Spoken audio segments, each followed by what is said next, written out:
अंत में होलिका जलकर भस्म हो गई। श्री प्रहलाद जी प्रसन्न होकर भगवान का गुणगान गाते रहे। इनके शरीर में जो रुआ है, एक रुआ तक अग्नि इनको छू नहीं पाए। समझ गए? अंत में अपने महल में अपने बेटा को बैठाए। हिरण्यकशिपु बोले, बेटा हम तुझे मार रहा हूं, तू मरता क्यों नहीं बेटा? बोले, पिताश्री आप हमको मार कहाँ रहे हैं? आप हमको मार नहीं रहे हैं।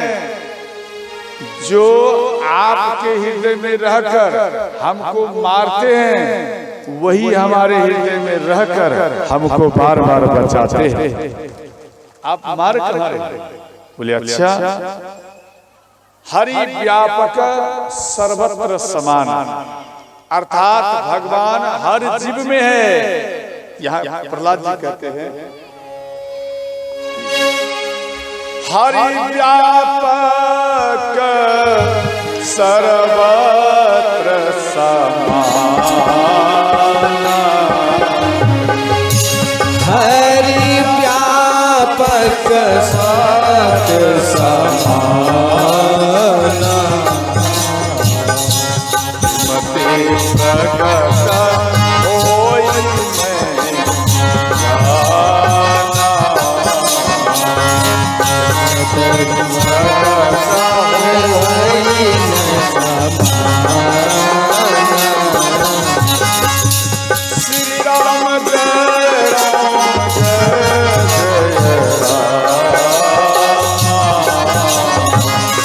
श्री राम जय राम जय जय राम, श्री राम जय राम जय जय श्री राम जय राम जय जय राम। हर हर महादेव।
पिताश्री, हर जगह में भगवान है।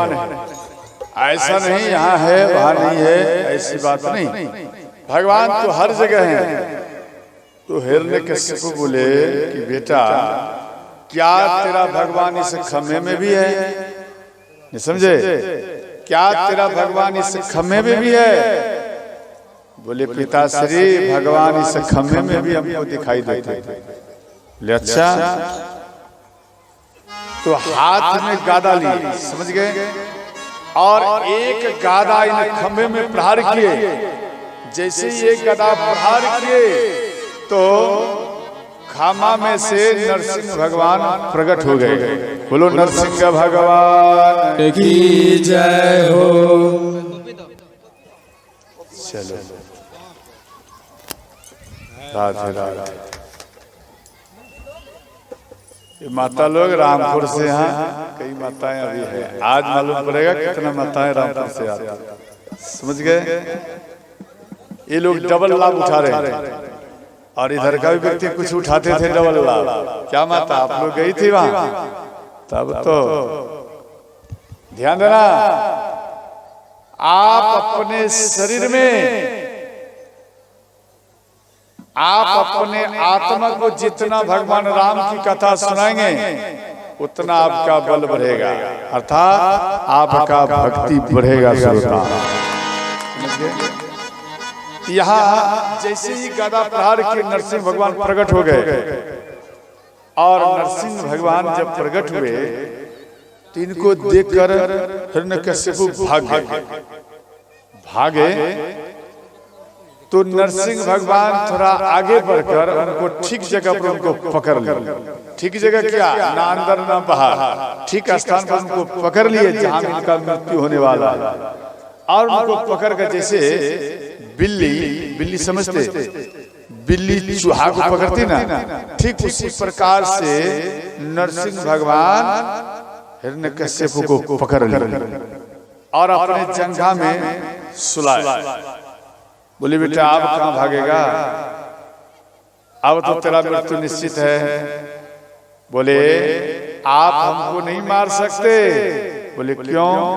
क्योंकि हमको वर मिला है, वर ब्रह्मा जी से, और जब हम वर ले लिया है तो आप हमको उन अनुसार नहीं मार सकते। बोले अच्छा तेरा बता क्या वर लिया है। तो यहाँ कहते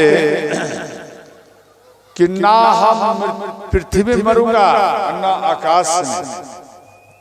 बोले बेटा जरा देख तो कहाँ है, ना तू पृथ्वी में है ना आकाश में है, तू तो मेरे जंघा पे बैठा हुआ है। बोले एक और वर हमको मिला है। बोले क्या वर मिला है बता। ना बाहर मरूंगा ना अंदर। बोले बेटा तू बाहर अंदर नहीं, तेरा मृत्यु इन स्थान पर लेकर आया। अगर तू नहीं भागता तो शायद तेरा ये वर बच जाता, लेकिन तू अपने मृत्यु को लेकर तू ठीक वैसे स्थान पर है। ना इन घर में मैं बाहर हूँ ना मैं अंदर हूँ, इन बीच पॉइंट पे बैठा हुआ हूँ। देख हिरण्यकशिपु को बड़ा पछतावा है, नहीं भागते तो अच्छा रहता, एक बार पर बचता, हमको कोई नहीं मार पाता। अब जब ऐसा हो गया तब पछताने से क्या लाभ। फिर बोलने लगे हमको फिर एक बार और है। बोले क्या है बोलो। तो यहाँ कहने लगे कि देखो 12 महीना में हम किसी महीना में नहीं मरूंगा। 12 महीना होता ना साल में, कितना महीना होता आप बोलो। हाथ ऐसे रखो भूल जाएगी, ध्यान देना। कितना महीना में एक साल होता, एक साल में कितना महीना, 12 महीना। तो 12 महीना में हमारा मृत्यु नहीं होगा। तो नरसिंह भगवान बोले बेटा 12 महीना से ये ओवर मास चल रहा है, यानी जिसको कहता मले मास, समझ गया। मले मास अर्थात ओवर मास यानी ज्यादा मास, समझ गया। तो इसलिए ना तो 12 महीना के अंदर में है, 12 महीना से बाहर में है। अब बोल तेरा और कोई है वर। बोले हाँ और एक वर है। बोले क्या। बोले ना हम दिन में मरूंगा और ना ही रात में मरूंगा, ध्यान देना। ना ही दिन में मरूंगा ना रात में मरूंगा, मोबाइल बंद कर, ध्यान देना। बोले ना दिन में मरूंगा ना रात में। बोले देख बेटा अभी ना रात है ना दिन है, मध्य संध्या। बोले एक और वर हमको मिला है। बोले क्या। ना हम मनुष्य से मरूंगा ना पशु से। बोले अच्छा जरा हमको देख, हमको जरा देख। मेरा मुख है पशु जैसा, शरीर है मनुष्य जैसा, अर्थात ना मैं पशु हूँ ना मैं मनुष्य हूँ। बोले एक और वर है। बोले क्या। बोले ना अस्त्र से मरूंगा ना शस्त्र से।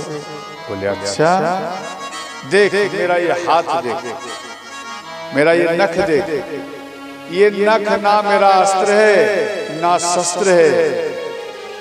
और नरसिंह भगवान शिव का याद किए और उनके पेट में अपना नख को प्रवेश किए और इनके पेट को फाड़ दिया। अंत में हिरण्यकशिपु का मृत्यु हो गया। भगवान नरसिंह का क्रोध बढ़ गया, तो इनके अंदर में से अग्नि प्रकट होने लगे, इतना क्रोध आया। तो भगवान ब्रह्मा नरसिंह भगवान को क्रोध को शांत करने के लिए आया, एक फुफकार मारे भाग गए। भगवान शिव आए और जैसे ही भगवान शिव आए निवेदन करने के लिए, प्रभु आप शांत हो जाइए, जैसे ही एक फुफकार मारे भगवान भोलेनाथ भी भाग गए। अब सब कोई मन में विचार किए, भगवान का इस प्रकार का क्रोध आ गया, आप एक काम करिए, माँ लक्ष्मी को लाइए। इनकी पत्नी माँ लक्ष्मी है, शायद अपने पत्नी को देखकर क्रोध इनका शांत हो जाए। और ये मन में विचार कर लक्ष्मी माता श्रृंगार करके आए, समझ गए। अब श्रृंगार कर नरसिंह भगवान के पास में जैसे ही आए, और जैसे ही आई और एक फुफकार मारे, तो माँ लक्ष्मी भयभीत होकर के भाग गई। अब क्या किया जाए, भगवान कैसे शांत होंगे। सब देवता मिलकर एक विचार में लाए कि देखो अब एक ही मार्ग बचा है, प्रहलाद। एक काम करो, प्रहलाद को भेजो। प्रहलाद के कारण क्रोध में आया और प्रहलाद को शांति और उनके भक्ति पर ये प्रकट हुआ, क्रोध आया। अब यही शांत कर सकता, और किसी के पावर में नहीं है। तो प्रहलाद जी सामने में आए और भगवान के सामने में स्तुति करना प्रारंभ किए और विनती किए। अंत में नरसिंह भगवान का क्रोध शांत हो गया। जब जैसे ही शांत हुए, तो नरसिंह भगवान प्रहलाद को उठाकर अपना गोदी में ले लिया। उसी का पता दो या तो जैसे ही ले लिए, जैसे गैया अपने बछड़ा को जी से चाटते ना, ठीक उसी प्रकार नरसिंह भगवान प्रहलाद जी के हर अंग को चाटने लगे। देखो, आपने कष्ट पाया, ध्यान देना, आप चाहते हैं मेरा भक्ति बढ़े, नहीं समझे, मेरा भक्ति बढ़े, तो भगवान से क्या मांगोगे? धन। धन नहीं मांगना है, कष्ट मांगो, कष्ट। हे नाथ, आप हमको कष्ट दीजिए, दुख दीजिए। जब कष्ट और दुख देंगे तो आपके अंदर में पावर बढ़ेगा भक्ति का, समझ गया। जितना कष्ट उससे कई गुना आपका भक्ति बढ़ जाएगा। जब भक्ति बढ़ेगा तो याद रखना, भगवान के दरबार में चुने जाओगे प्रथम चरण में आप, समझ गए। इसलिए कष्ट मांगो। मां कुंती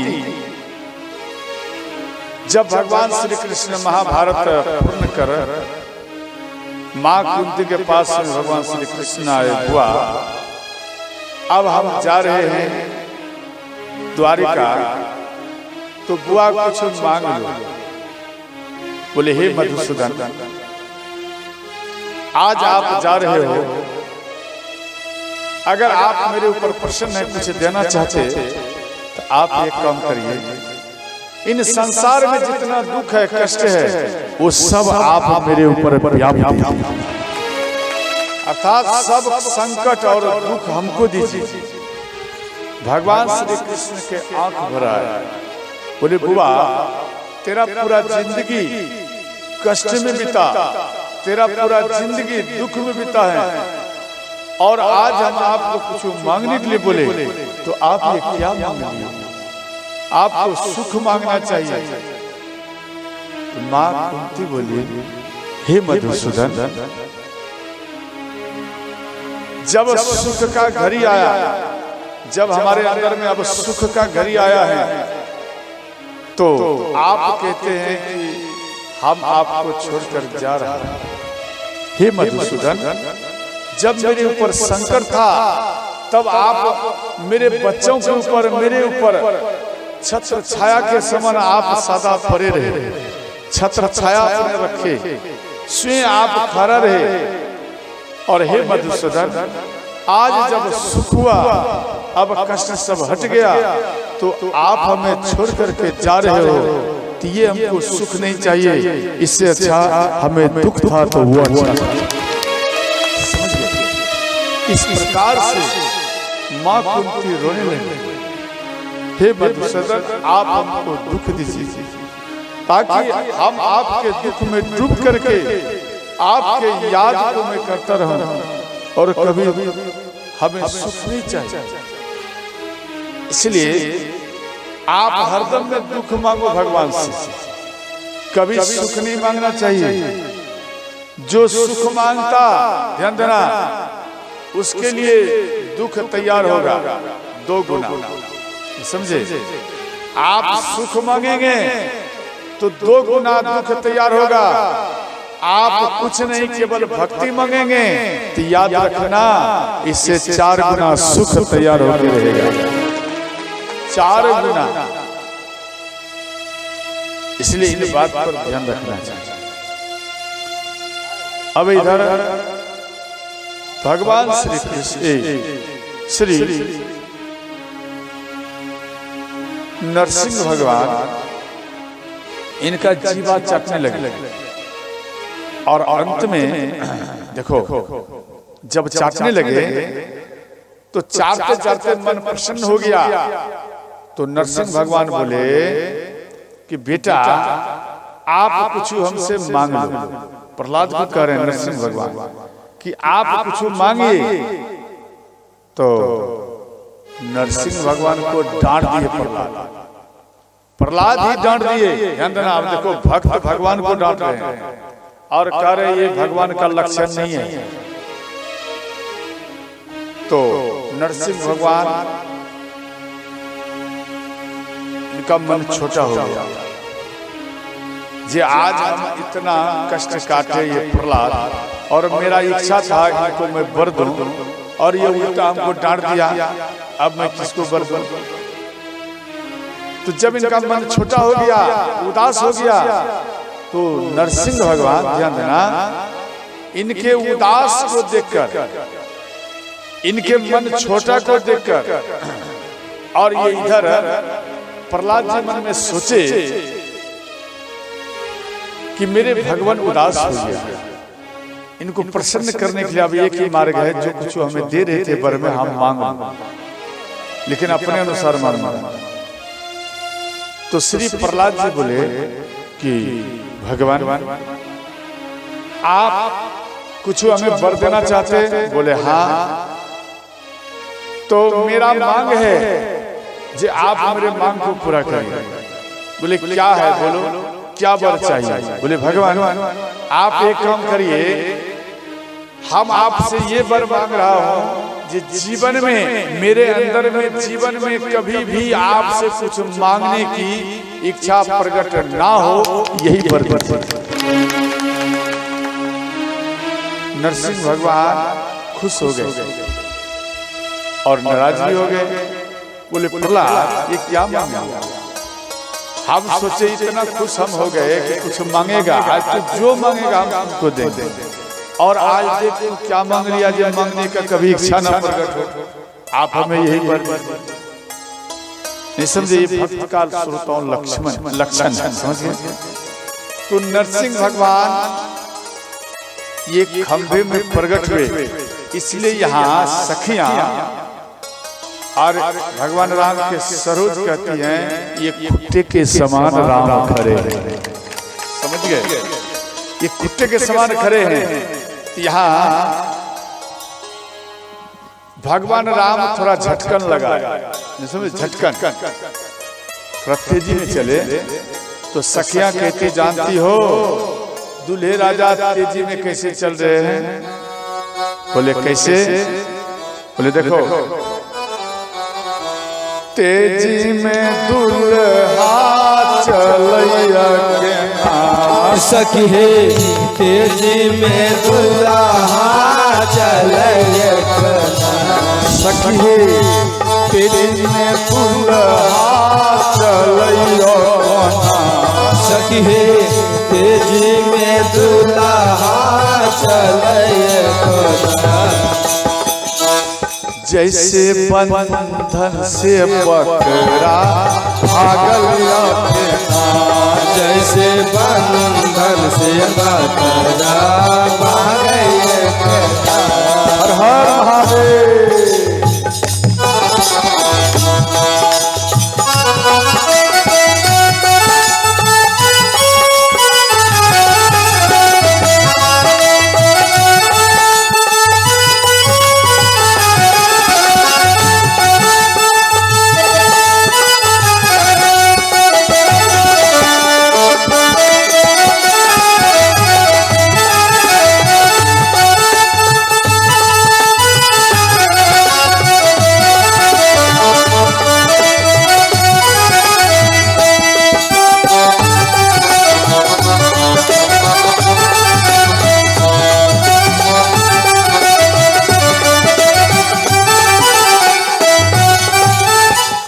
देखो यहाँ क्या बोल रहे हैं, जैसे बंधन से बकरा भागल यत्न।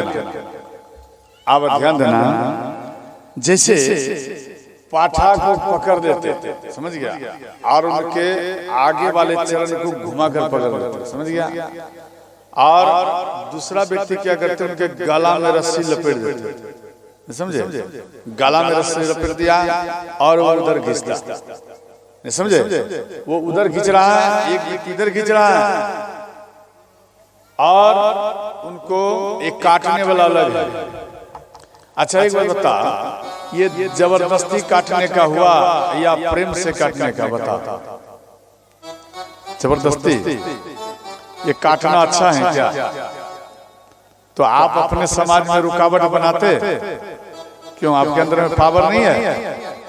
हाँ, मानता नहीं? ध्यान देना, एक वर्ड बोलना है, मत करो ऐसा अपराध, समझे। कहते काली माता बलि लेते। ध्यान देना, जब भगवान राम सब दैत्य को मारकर अयोध्या में आए तो भगवान राम माँ सीता से बोले, देवी मेरे इन बाँ का पूजा करो। बोले क्यों? बोले इसलिए इन बाँ में बल आ गया है, इन बाँ के कृपा से हम सब दैत्य को मार दिया, इसलिए मेरे बाँ का पूजा करो। तो माँ सीता बोली, हे नाथ अभी एक और रह गया। भगवान राम को यहाँ अभिमान आ गया था, समझे, भगवान राम को क्या आ गया? अभिमान आ गया। माँ सीता जान गई कि मेरे भगवान को अभिमान आ गया है, अभिमान कैसे टूटेगा।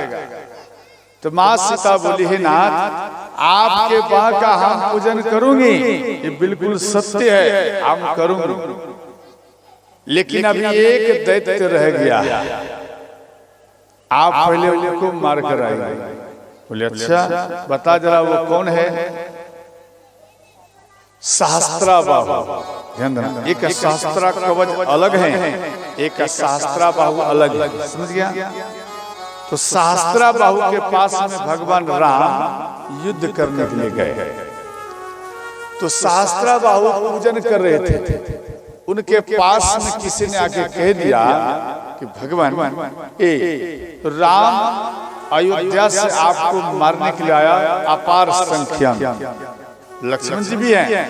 बोले अच्छा, वो उन्हीं स्थान में धनुष को उठाए, यज्ञ स्थान में धनुष को उठाए और उसमें एक बाण को चढ़ाए। जैसे ही बाण को छोड़े, भगवान राम लक्ष्मण सैनिक समेत उनको तुरंत माँ सीता के पास में फेंक दिया। माँ सीता बोली, हे नाथ क्या आप सहस्त्रा बाहु कवच को मार दिए? बहुत जल्द में आ गए। भगवान राम वहां थोड़ा झूठ बोले, नहीं अभी नहीं गया हूं, जा रहा।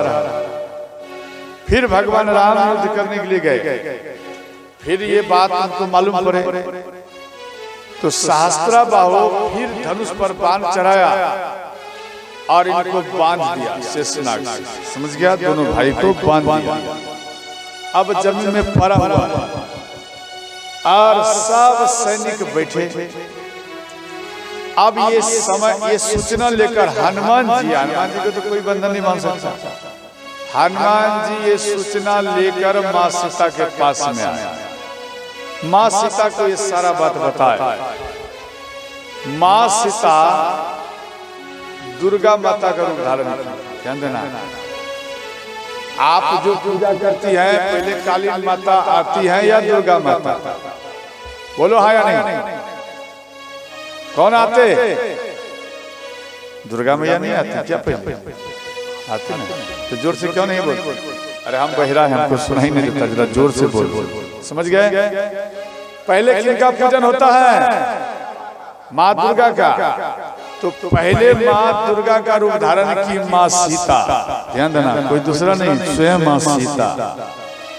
और आप किसी भी चित्र में कहीं या कहीं आपको मिलेगा कि देखना माँ दुर्गा जा रही है सिर पर सवार होकर क्रोध में, और उधर हनुमान जी ध्वजा लेकर जा रहे हैं, फहराते हैं। कहीं कहीं आप देखे, अब देखना वो ध्वजा लेके जा रहे हैं आगे में हनुमान जी, और पीछे में माँ दुर्गा जा रही है। और दैत्य का जो सैनिक थे वो सब आक्रमण किया माँ सीता के ऊपर। ये अपने तलवार से, अस्त्र से सबको नष्ट करने लगे। अब जब वो राक्षस भी आ गया, ध्यान देना, सहस्त्राबाहु भी आ गया युद्ध करने, तो जब उनको काट दे सिर को, तो जितना धरती पर उनका रक्त गिरे और बढ़ जाए। राक्षस हुआ अपना उनका रूप और बढ़ जाए। माँ दुर्गा मन में सोची, अरे हम इसको मारते तो और बढ़ जाता। तो एक कुत्ता को प्रकट किए। कुत्ता समझ गए? कुत्ता समझते ना, जिसको डॉग कहते, वो कुत्ता को प्रकट किए और कुत्ता को बोले, देख एक भी बूंद, ध्यान देना, एक भी बूंद सहस्त्राबाहु के रक्त जमीन पे नहीं गिरना चाहिए। तो कुत्ता बोले, भगवान आप मत घबराइए। माता बोले, माता आप मत घबराइए, जितना रक्त गिरेगा हम उनको सबको पी जाए। समझ गए? अब ये कुत्ता जब इनको काटने लगे माँ दुर्गा, तो इनका रक्त जब नीचे में गिरने लगे, तो थोड़ा पिए मन भर गया, तो फिर उसको चाटने लगे। समझे? चाटने लगे।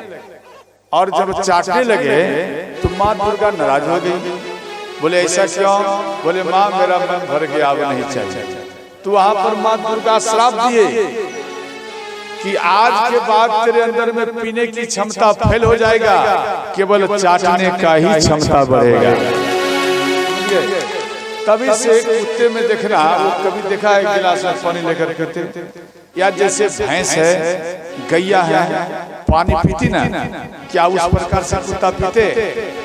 नहीं पीते, वो जीवा से चाटेंगे। समझ गया? वो जीवा से चाटते हैं, उसी से वो संतोष धारण कर कुत्ता। तो अंत में माँ दुर्गा काल का रूप धारण किया, यानी काली माता। समझ गए? और स्वयं काली माता उनको काटते जा रहा है और पीते जा रहा है। इसमें दो कल्प की कथा है, सोचता हूं। एक रक्त बीज, नहीं समझे? एक रक्त बीज में भी ये कथा आता है, देवी भागवत में दिया गया। एक रक्त बीज में भी है और एक रामायण में भी ये बात दिया गया। कुछ घट रामायण में मिलेगा और कुछ कृतिवास रामायण में मिलेगा। समझ गए? विश्राम सागर रामायण में भी मिलेगा, आप देख सकते हैं। मात्र झलक दिया है थोड़ा थोड़ा। समझ गए? और तुलसीकृत रामायण में बात नहीं दिया, ये बात तुलसीकृत रामायण में नहीं है। तो जब काटने लगे और ऐसे काटने लगे, तो रक्त बीज का पूरा परिवार समाप्त हो गया। समझ गए?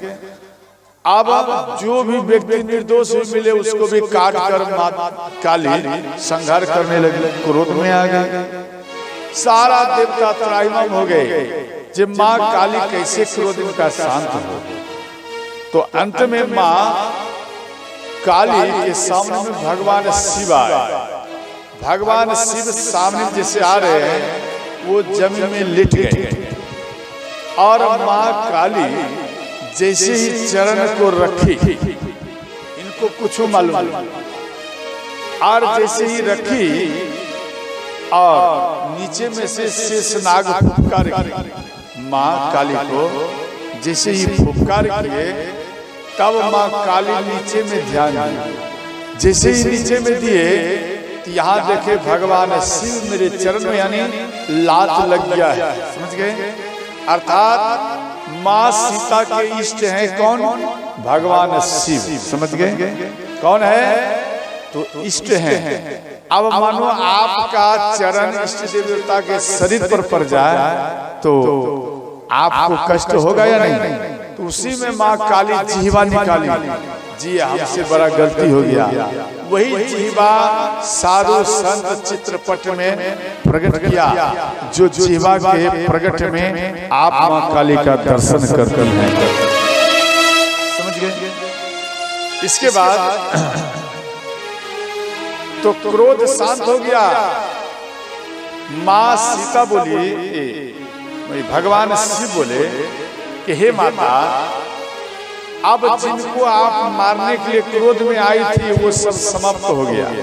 अब निर्दोष व्यक्तियों को क्यों मार रहे हो माँ? आप एक काम करिए, आप अपना अब क्रोध को शांत करिए। अब जो शेष रह गया ये आपका भक्त हैं, आप इनको मत मारिए। भगवान शिव के करुणा वचन को सुनकर माँ सीता का क्रोध शांत हो गया। ध्यान देना, जब माँ काली का क्रोध शांत हो गया, अब बलि लेना बंद कर दिया, तो आप हमें बताओ किस नाते से, किस रिश्ते से आप एक बकरा को आप बलि चढ़ाती हैं? बताओ किस नाते से आप चढ़ाते? बोलो ना, अपराध नहीं करते। जब माँ काली का क्रोध जब शांत ही हो गया, स्वयं भगवान शिव शांत कर दिए, फिर आप क्यों बलि चढ़ाते? देखो, ब्राह्मण देवता एक बार समाज में डांट देंगे बलि नहीं चढ़ाना है तो पूरा समाज जगह पे आ जाएगा। नहीं भाई, ब्राह्मण देवता ये बात बोल दिया। हमारे गांव में शंकर बाबा, समझ के ब्राह्मण देवता है, वो तो डायरेक्ट काली माता के मंदिर में कहते, ए माता बलि चाहिए, पहले तू मेरा बलि लेकर दिखा। डायरेक्ट कहते। हमारे सामने में स्वयं कहा कि माँ अगर बलि लेना है तो पहले मेरा बलि ले, फिर तू और किसी जीव का लेना। तो ये संत है, संत के सामने अच्छे अच्छे को झुकना पड़ता। ये तो माँ काली है। अच्छा एक बात बता, माता कभी बेटा को मारते क्या? बोलो। माँ जीवन देती है या जीवन लेती है? ध्यान देना, एक मिट्टी के बने हुए काली माता के शरीर में क्या कर रहे हैं? तो प्राण प्रवेश करा रहे हैं। बोलो ना, है मूर्ति जो आप बनाते काली माता का, तो वो मिट्टी के बने हुए हैं। आप उसमें ब्राह्मण देवता के मंत्र द्वारा आप उसमें प्रवेश करा रहे हैं। क्या? तो आत्मा प्रवेश कर रहा है। ध्यान देना। और वही ब्राह्मण देवता यहाँ नीचे में आ गया। अरे यहाँ क्या चीज का खुलासा हो रहा है? बोले एक पाठा के शरीर से आत्मा को बाहर कर रहा है। देख, एक वहां है मिट्टी के बने हुए जो बोलती भी नहीं माता, वहां प्रवेश हो रहा है, आपको विश्वास है।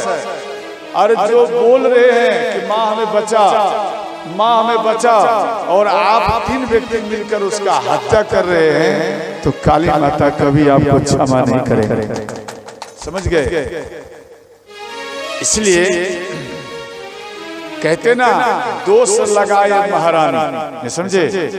आप दोष लगाते हैं महारानी का और उनको काट करके आग में खाते हैं।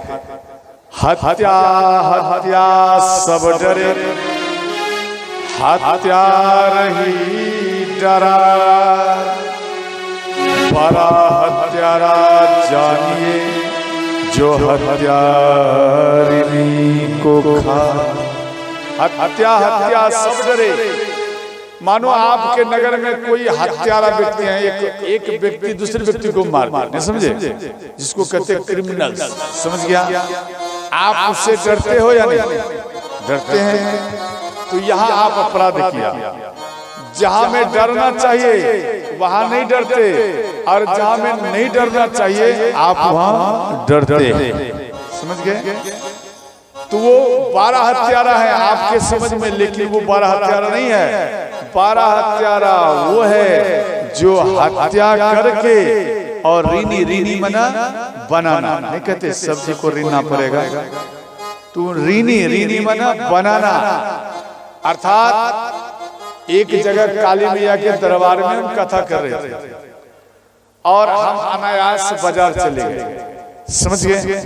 ब्राह्मण देवता फुलाए सही कर दिया काली माता के दरबार में, और अब काटेगा, पाठा को काटेगा, और ब्राह्मण देवता हमको कॉल किया, इनका पावर कम नहीं किया, यहाँ राम कथा हो रहा है, इस जगह बलि होगा, अच्छा होगा, चाहे काली माता का दरबार हो या दुर्गा माता का, लेकिन उनके अंदर में पावर नहीं आया। तो ब्राह्मण देवता हमको कॉल किया, बोले बाबा यहाँ में इस प्रकार की बात है, बलि देना चाह रहे हैं। तो हम एक ही प्रश्न किया कि बाबा जहाँ में भगवान राम की कथा हो और उन स्थान में बलि हो, क्या आपका मन कैसा कर रहा है बता। तो ब्राह्मण देवता बोले मेरा हार्ट काम नहीं किया, इस कारण से तो आपसे आदेश ले रहा हूं। आप कह देंगे कि बलि दे दीजिए तो हम दे देंगे, आप कहेंगे बलि ना दो तो नहीं देंगे। हम बोले देखो बलि नहीं होना चाहिए, तो रोक दिया गया, फान को काट दिया। फिर हम तुरंत फान किए पलट कर कि बाबा क्या बलि देने के लिए पूरा परिवार तैयार है? बोले हाँ बाबा अभी भी बोलिए, तुरंत बलि हो जाएगा। बोले अच्छा एक काम करिए कि पूरा फैमिली तैयार है? बोले हाँ। एक काम करो, आप उन पाठा के कान को थोड़ा काट देना, थोड़ा सा, और उनको छोड़ दो। तो ब्राह्मण देवता बोले एक काम करो, बाबा का आदेश हो गया, थोड़ा सा कान काट दो और इनको छोड़ दो। तो घर वाले क्या बोले, अरे दूर दूर से अपने रिश्तेदार को बुलाया हो, मसाला पीस करके रखा हो, वो किस काम में आएगा? अब बता, बोलो ऐसा बात होता है या नहीं? अपने रिश्तेदार को दूर से बुलाते कि आप मेरे पास में आइए, आज स्वागत है, समझे, आज बलि दूंगा, यानी अपने परिवार को बुला रहे हैं। और दोष लगाए महारानी, और खाने वाले तो यहाँ अंदर में है, घर में है। समझ गया? इसलिए काम गलत नहीं करता। समझ गया? इसके बाद इसलिए यहाँ बकरा बनाए भगवान राम। समझ गए? अब तो भूल गए होंगे महाराज जी कहाँ लेकर चले गए। देखो यहाँ भगवान राम को बकरा बनाए। दूसरी सखी बोली बकरा क्यों बनाए? बोले तुझे पता नहीं, इसका जो पूर्वज है अज महाराज, ना इसका जो पूर्वज है अज महाराज। अज मैंने क्या होता है? बकरा नहीं होता, होता है तेरे ग्रंथ में लिखा है। अज मैंने बकरा, इसलिए इनका पूर्वज ही बकरा है, तो उसी का वंश में है, तो ये भी तो बकरा हुआ। समझ गए? अब इधर ध्यान देना, इधर बराती सब कलेवा खा रहे, कलेवा माने भोजन। तो रोमपाद वो गुरु वशिष्ठ को बोले कि गुरुजी महाराज जनक जी जो भोजन तैयार किया है इसमें मिठास नहीं, अच्छा नहीं लग रहा, इसमें कोई स्वाद नहीं है। गुरु वशिष्ठ बोले रोमपाद सावधान, इतना स्वादिष्ट भोजन है, आप उनको फेल कर दिया। अगर कोई जनकपुर की माताएं सुन लिए तो बखेरा खड़ा हो जाएगा, गालियां सुनना पड़ेगा, इसलिए मुंह को बंद करो। इतने में एक वृद्ध माता इस बात को सुन ली। अब वो वृद्ध माता जा रही हैं अपने सखियों के झुंड में, समझ गए, और इधर जा रहे हैं और झुंड में, और उधर सिद्धि सब सखियां मिलकर भगवान राम को गालियां देने लगी।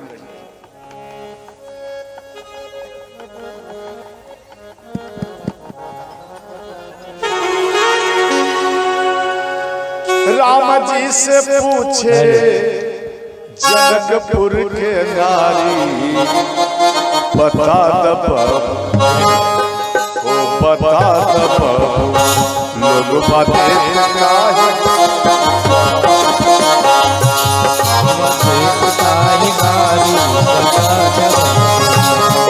राम जी से पूछे जोर से बजा। राम जी से पूछे जनकपुर के नारी बता हो बता लोग देश गाए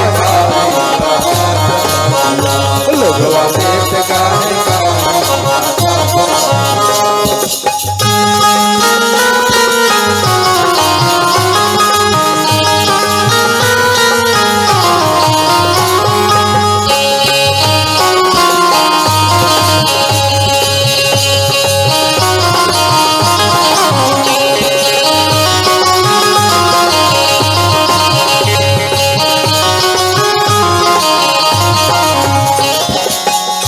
सीधी भगवान राम को बोले, हे राम तोहरा से पूछो मैं आहो धनुषधारी, तोहरा से पूछो मैं आहो धनुषधारी, तोहरा से पूछो मैं आहो धनुषधारी, तोहरा से पूछो मैं आहो धनुषधारी। एक भाई गोर काहे, एक भाई गोर काहे, एक काहे कारे बता दबा लोग बातें पे काहे गाली बता दबा हुआ, लोग बातें पे काहे गाली हर हर महादेव।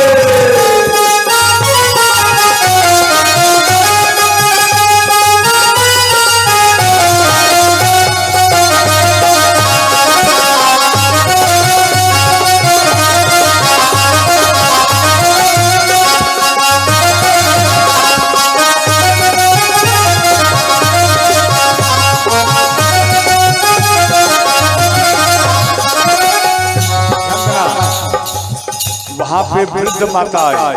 वृद्ध माता कहती अपने सखियों में, ए सखी एक बात बताओ, राजा दशरथ जी ने कैलन होशियारी, राजा दशरथ जी ने कैलन होशियारी, राजा दशरथ जी ने कैलन होशियारी, राजा दशरथ जी ने कैलन होशियारी।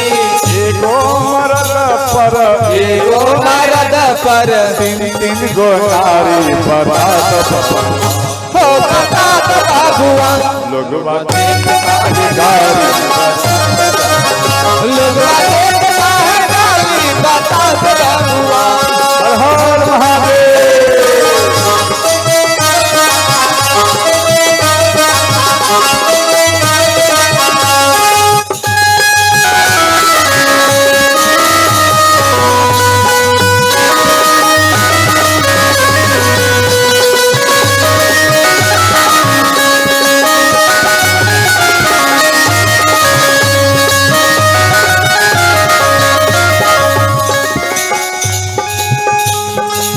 तो वृद्ध माता कहती गुरु वशिष्ठ को देखकर, गुरु वशिष्ठ को देखकर वृद्ध माता बोले कि बहन एक बात बताओ।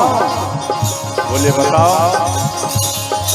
ये बूढ़ा बाबा के पकल पकल दाढ़ी, ये बूढ़ा बाबा के पकल पकल दाढ़ी।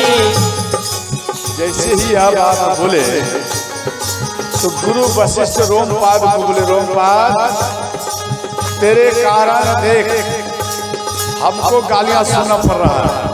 तो रोमपाद बोले, गुरु जी भोजन तो बहुत स्वादिष्ट है, ध्यान देना, बरातियों को एक आइटम कम भोजन करवाइए, लेकिन ऊपर से गालियां भरपूर दे दीजिए, बराती खुश हो जाता। समझ गए? आप पूरा आइटम भोजन दिया और आप गालियां नहीं दिए तो बराती खुश नहीं होता। यहाँ जैसे ही गालियां दिए तो रोमपाद बोले, गुरुजी भोजन बहुत सुंदर है। बोले हाँ क्यों नहीं सुंदर बोलेगा, गालियां हमें सुनना पड़ रहा है और स्वाद तेरे अंदर में बढ़ रहा है। अच्छा किया। इहे बूढ़ा बाबा के पकल पकल दाढ़ी, इहे बूढ़ा बाबा के पकल पकल दाढ़ी, इहे बूढ़ा बाबा के पकल पकल दाढ़ी, इहे बूढ़ा बाबा के पकल पकल दाढ़ी। देखना पातर चितर देखना पातर चितर, देखना पातर चितर देखना पातर चितर, आय भरी धारी बता दो, ओ बता दो लोग बातें काहे ना लोग बातें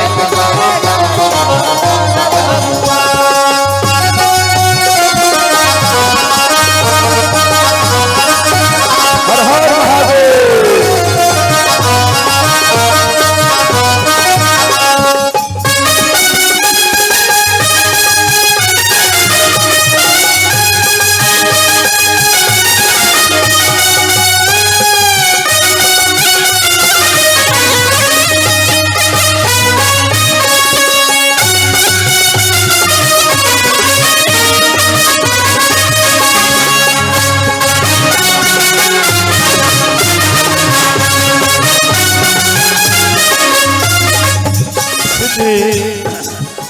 भगवान राम की सरोज सिद्धि बोली, हे राम कहती न सिद्धि लता मन में विचारी, कहती न सिद्धि लता मन में विचारी, कहती न सिद्धि लता मन में विचारी, कहती न सिद्धि लता मन में विचारी।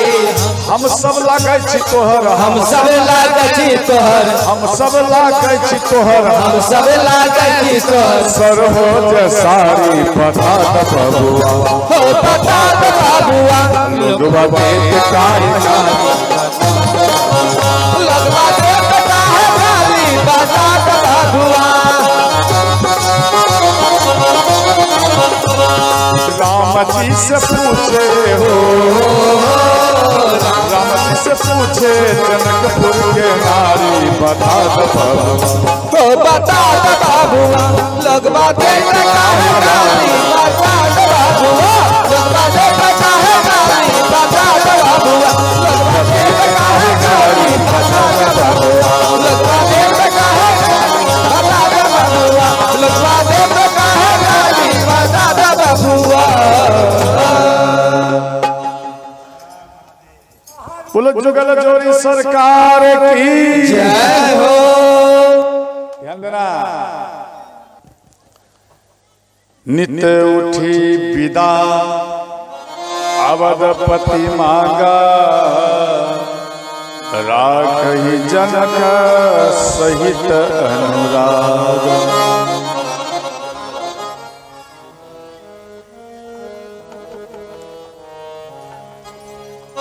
ध्यान देना। तो श्री महाराज दशरथ जी महाराज जनक जी के पास में आया, बोले हे महाराज काफी समय बीत चुका है, अब तो आप हमें विदाई कर दीजिए। देखो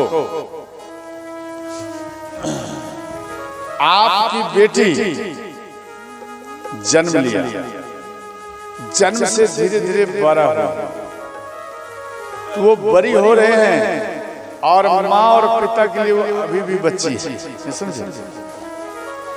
और जब तक बेटी का रिश्ता कहीं कंप्लीट नहीं हुआ तब तक माँ और पिता को कोई असर नहीं पड़ता। और जैसे ही कहाँ भी आपकी बेटी का रिश्ता ओके हो गया, जब फलाना समय में आपकी बेटी का विवाह होगा, तो तब से माँ और पिता उदास हो जाते हैं, समझे जी। अब हमारी बेटी हमारे पास से मात्र 2 दिन रहेगी, 10 दिन रहेगी, 5 दिन रहेगी। तो जब आपका बेटा बेटी जब बड़ी हो गई, रिश्ता ओके हो गया, तो उस टाइम में आपको वियोग सताएगा। अब हमारी बेटी मात्र 10 दिन के लिए, मात्र 1 महीना के लिए मात्र 5 दिन के लिए, जैसे आप डेट फिक्स किया अपनी बेटी का विवाह करेंगे, उस टाइम आपका एक एक दिन एक एक वर्ष के समान बीतता है। समझ गए? और ऐसा लगता जब हमारी बेटी चली जाएगी। देखो पिता और माँ इनका प्राण कैसा होता है मालूम है? जैसे पापड़ को छांक दीजिए और पापड़ को थोड़ा सा ठोकर लग जाएगा तो क्या होगा? वो टूट जाएगा। उसी प्रकार के माँ और पिता होते अपनी बेटी के लिए अगर थोड़ा सा भी बेटी को ठेस भी लग जाता माँ और पिता को कलेजे में आकर चोट लगती है। समझ गए? अब यहाँ महाराज दशरथ जी महाराज जनक जी के पास में आए जी, आप हमें विदाई कर दीजिए।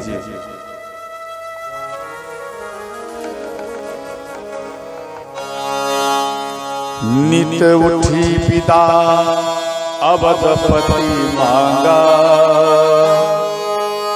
राखहि जनक सहित अनुरागा।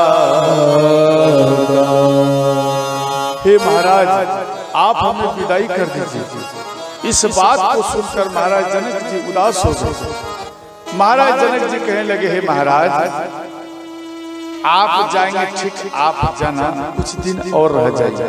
देखो बराती को रखने से क्या खर्च नहीं होता? खर्च होता है श्रोता, परंतु पिता को वो खर्च का कोई परवाह नहीं रहता। वो पिता अपने बेटी को विदाई कर नहीं पाते। वो मन में सोचते कि हमारी बेटी कुछ और समय तक रह जाए फिर विदाई।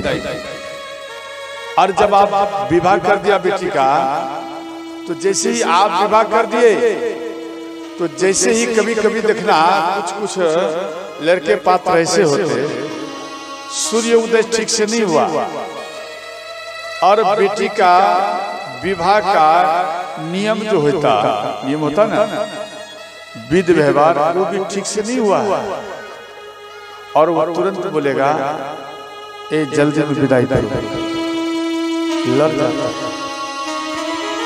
उन पिता के पास में जाकर लड़ जाएंगे, जब आप जल्दी में विदाई करो। जैसे एक कसाई मानो किसी बकरी को या बकरा को खरीद लिया या गैया को खरीद लिया,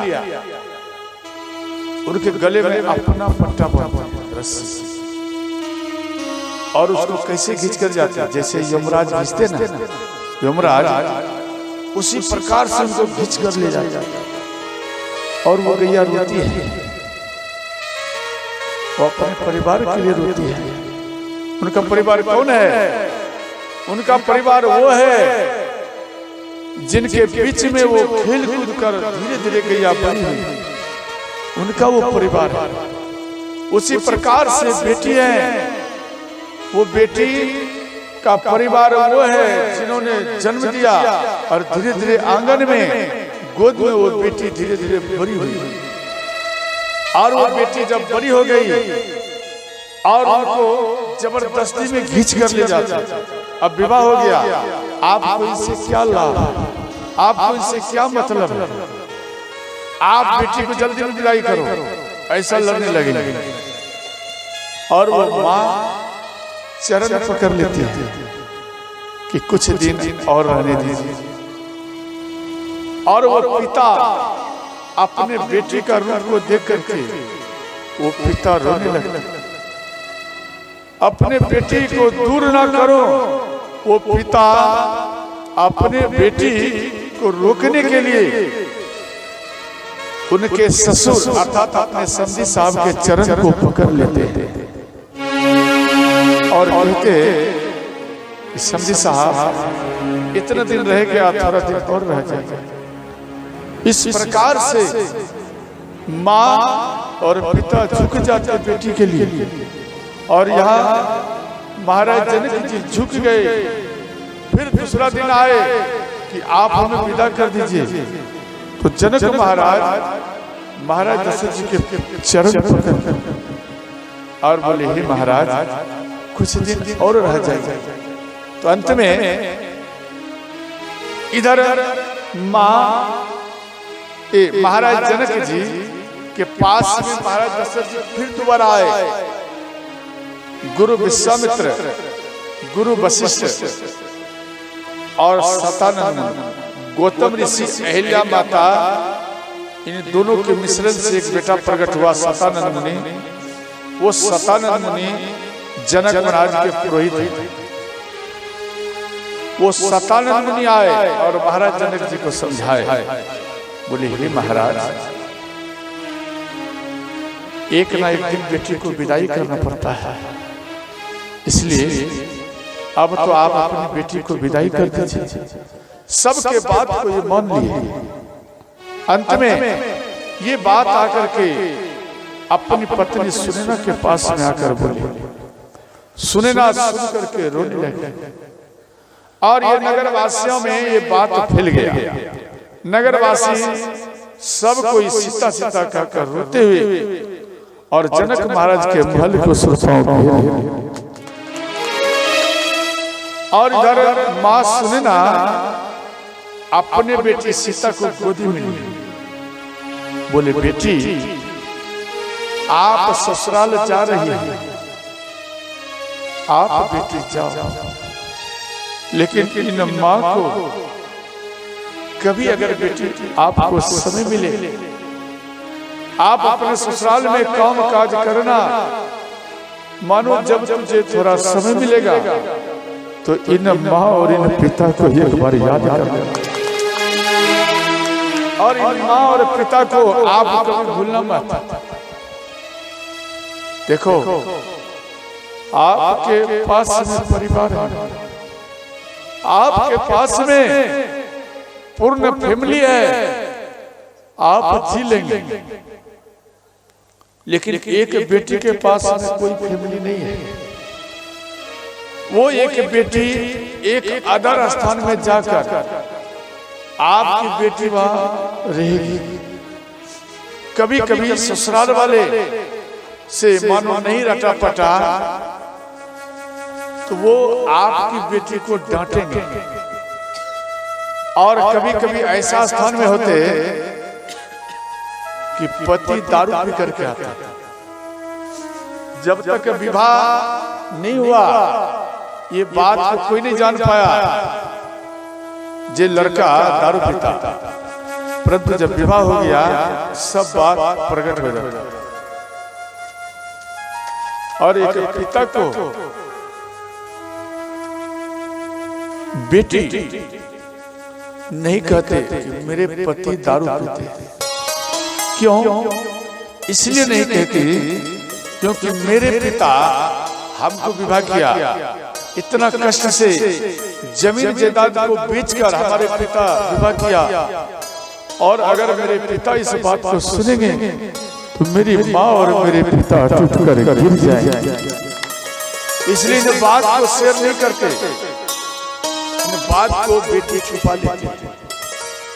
और वो अकेला ससुराल में है, और कभी सास आया एक डंडा लगा दिया, कभी देवर आया एक डंडा लगा दिया, कभी ननद आई एक थाप लगा दिया। अर्थात आपकी बेटी बीच में है और चारों बगल से घेर कर आपकी बेटी का डंडा से पिटाई करता है।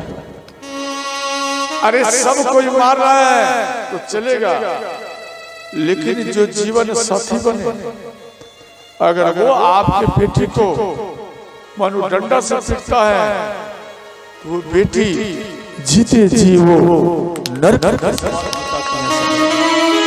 वो बेटी रोती है और बार बार रोती है और कहती है हे पिताश्री आप अच्छा जानकर आप हमारा विवाह किए, परंतु ये छुप करके अब ये प्रकट हो गया, अब ये दारू पीता है। और ये बात अपने परिवार में मानो फैला दिया, अपने ससुर को बोल दिया, तो वो बेटा अर्थात वो पति वो दारू पी कर आते और अपने पत्नी का झोटा पकड़कर और घिसिट कर जमीन को उसको पटक कर मारते। वो आपके बेटे दूर में रहकर पिता का खिलाते। यही पिता श्री हमने कौन सा बड़ा अपराध किया कि विधाता ऐसे पति से हमको विवाह कर दिया। और ये पति हे पिताश्री हमें पटक कर ये हम पिटाई करते। वो बेटी रोती है और यहाँ पिता यहाँ रोते हैं। और इतने में राम आ गए। राम माँ सुनैना के चरण में प्रणाम और सुनैना के चरण में प्रणाम कर और भगवान राम बोले, माँ आप हमें आशीर्वाद दो माँ, अब हम घर जा रहे हैं। माँ सुनैना राम को हाथ जोड़े, हे राम मेरी बेटी सीता आपके साथ में जा रही है।